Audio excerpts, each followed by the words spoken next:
Hi everyone, welcome back to my channel. I'm Deanna and you're watching Orchie D. Today I wanted to do a little bit of a spotlight video on the Latouria Dendrobiums. So this is a section of Dendrobiums and I have a couple in bulb at the moment, as you can see. The species in this group are quite unique. They've got quite long-lasting flowers and a very typical pseudobulb shape or appearance.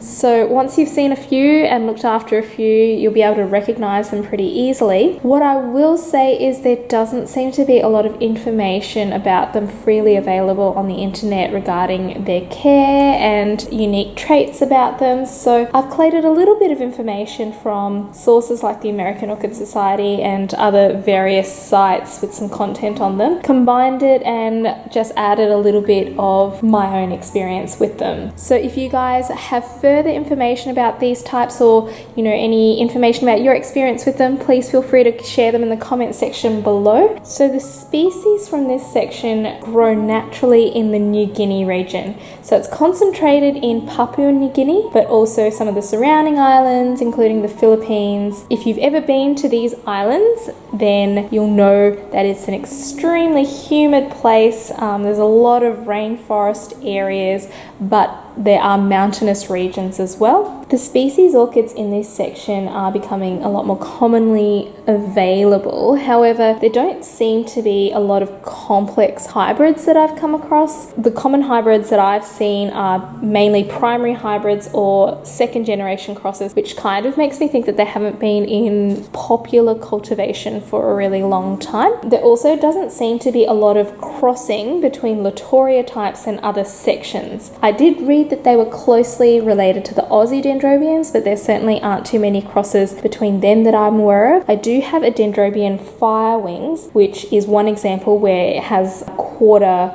bijib a minute.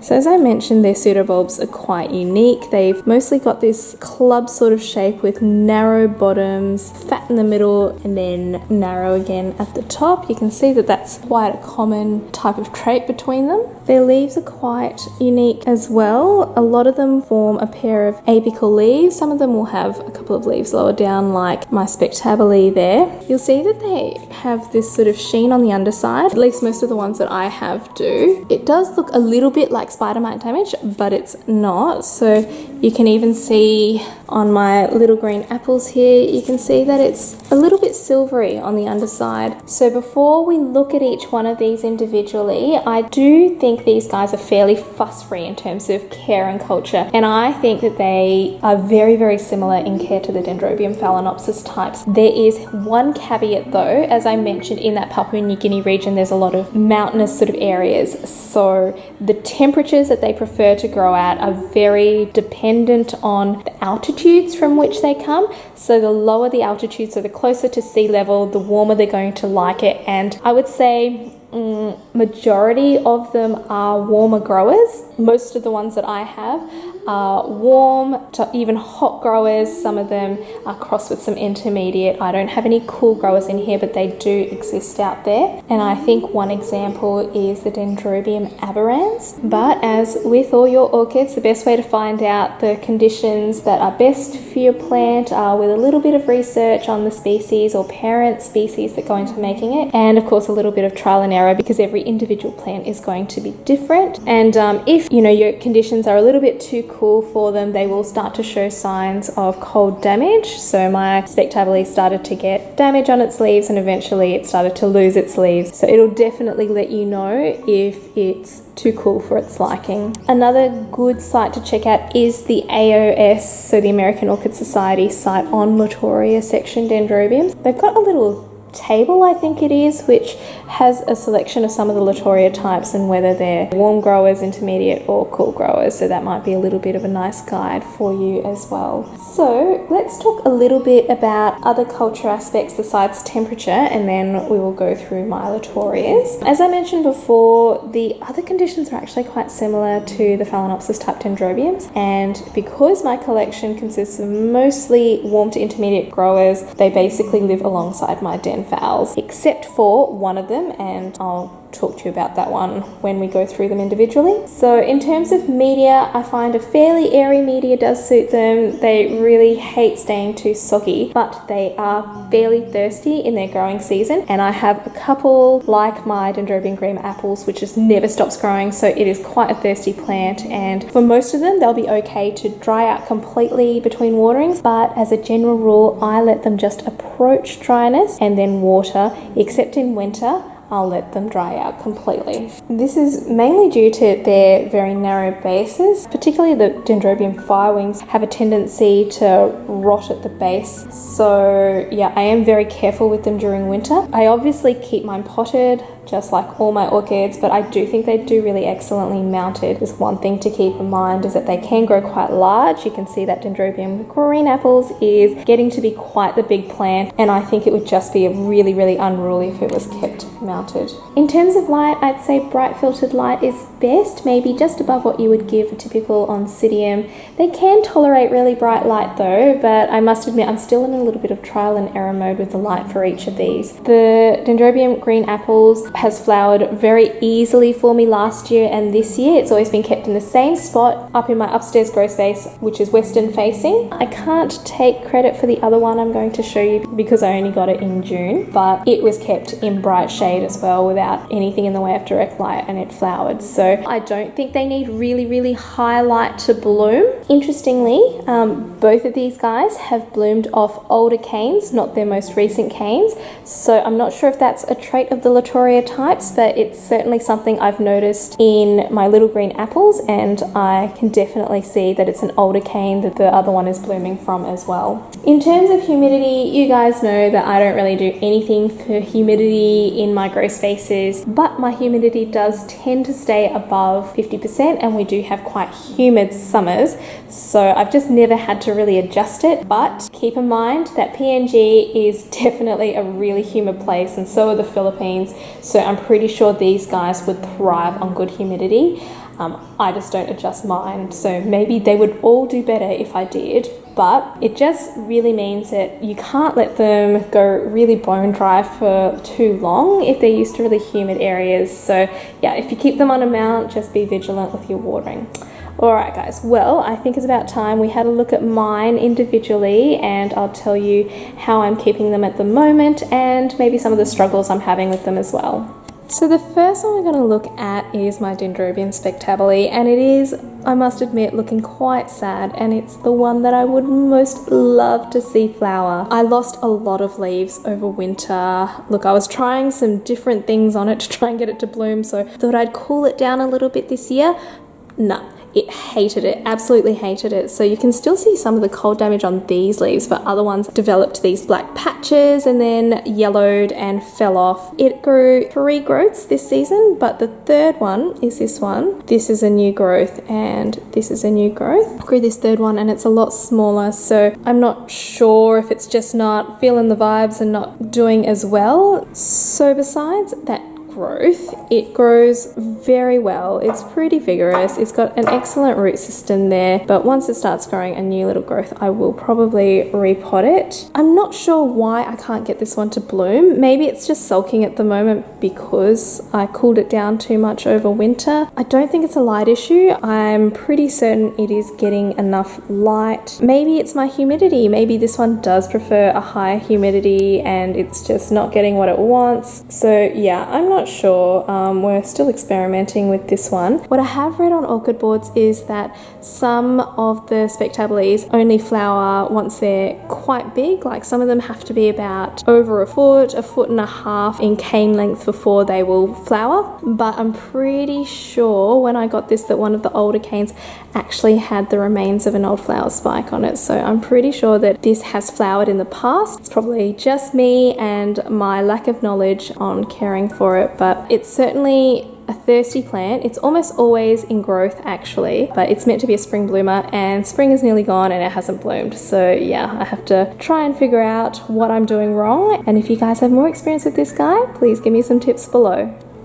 Next up is my Dendrobium firewings, which is a cross, and it's got 25% bigibbum in it, so that's a Dendrobium phalaenopsis type, but the other 75% is a combination of Latouria types, which are mostly warm to intermediate growers, but mostly warm, and so definitely I think this plant prefers warmer conditions. You can see a couple of new little growths coming out, but to be honest, I haven't had a lot of success over my winters with it. It does very well for me in summer, but it always has a little bit of setback over winter. In summer, it'll grow a few new growths, but in winter, it always gets a bit set back and loses a couple of bulbs. So you can see that it's lost this middle and largest bulb this year. It's shriveled up to nothing. It didn't really spread to anything else in the way of rot, so I've just left it, but just sort of has stayed this size and it hasn't gotten bigger. The flowers on this thing are just so beautiful, so I'm going to persist with trying to troubleshoot and figure out what's wrong with this one. So hopefully it will start becoming more vigorous and growing out for me.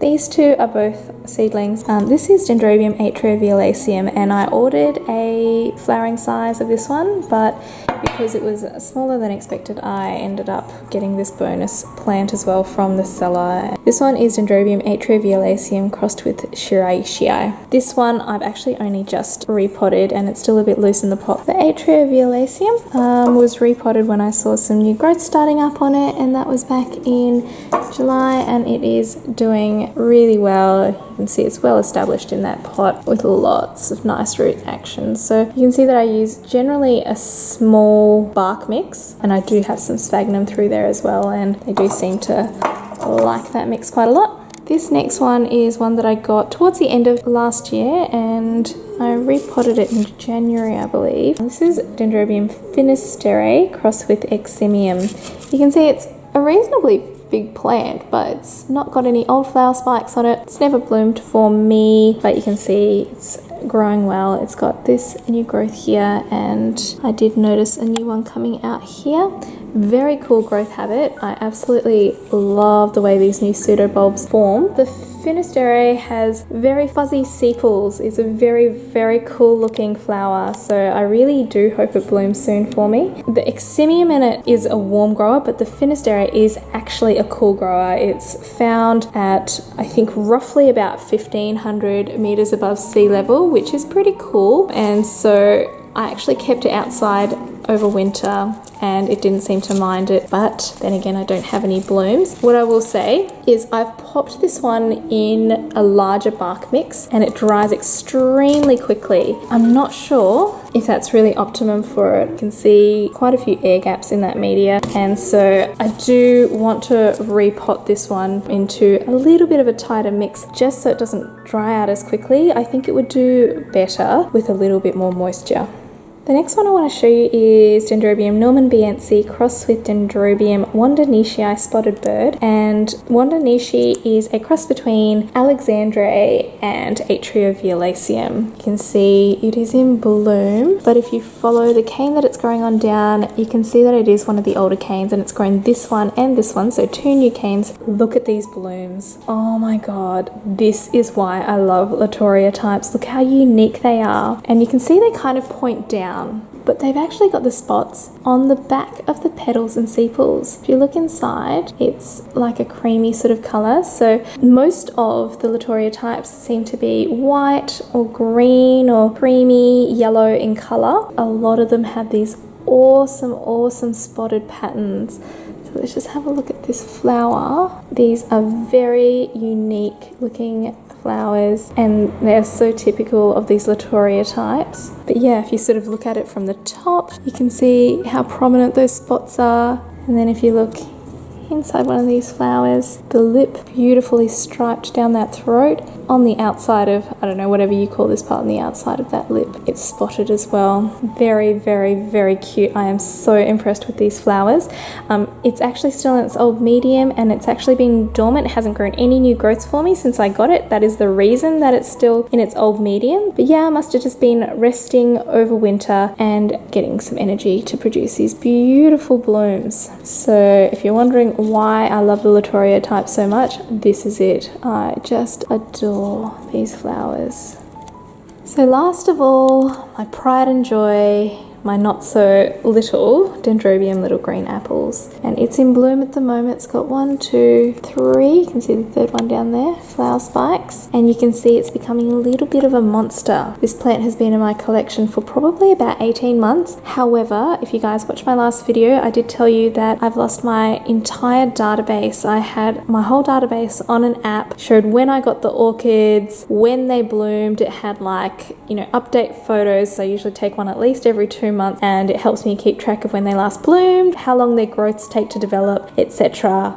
Lost it all. So pissed off. But anyway, I think about 18 months I've had this, and this one is definitely a spring bloomer for me because it's so unruly. Like you can see, it's got quite a compact base, but as the new growths grow, so that is the latest one there, and it is huge, and I've had to tie it together, otherwise the plant kind of splays out a little bit. I've got another growth on this side which is growing quite big, also tied back. It just made it really difficult for me to get a nice display on it. You can see like these flower spikes are a little bit hidden behind the new growths, but you know, besides that, the flowers are just spectacular. So this is a cross between convolutum and alexandre, but I think it's 75% convolutum, and I think that's reflected in the flowers, which look a little bit similar to the convolutum parent. It is pretty much a warm grower for me. I think the alexandre can tolerate cooler temperatures, but yeah, as I mentioned, it just stays upstairs in that grow space, which doesn't get much cooler than about 15 degrees Celsius in winter, and it's doing absolutely fine. As you can see, this one is extremely vigorous. It never has rested for me. It's always bringing out new growths. As soon as it's finished growing new growths, it'll grow more new growths. So it doesn't particularly have a growing season. It's just constantly pushing out new growths. But as you can see, it is actually spiking from some of the smaller, older growths again. Like the other Latouria, the flowers also do point down a little bit. It would look a little bit better, I think, if the flowers just stood up a little bit so you could appreciate them, because they are actually quite stunning. Like, it is a beautiful green, an apple green, you might say. The lip is just so deep in color. Like, that contrast is just really nice. So I love the flowers. This plant is just glorious. It takes up so much room, but it just does so well for me, so I really can't complain. Anyway guys, I do hope you enjoyed this video and it gave you just a little bit of insight into this gorgeous section of Dendrobiums. I must say the Latourias are my absolute favourite types of Dendrobiums, just for the reason that they're so easy to grow. They're generally pretty fuss-free. I forgot to mention how long-lasting the blooms are. Like, my little green apples has been in bloom and it's not fading yet for well over a month. Last year the blooms lasted 2 months, but I have heard of the Latouria types having blooms that last up to about 3 months sometimes. They're generally very vigorous, and one day my spectabilis will bloom for me and it'll be a marvelous day. But as it is, the blooms I have at the moment are pretty spectacular on their own. So I hope you liked this video. Please give it a thumbs up if you enjoyed it, and subscribe to my channel if you want to see more orchid videos. I hope you guys have a fantastic week and happy growing until I see you next time. Bye!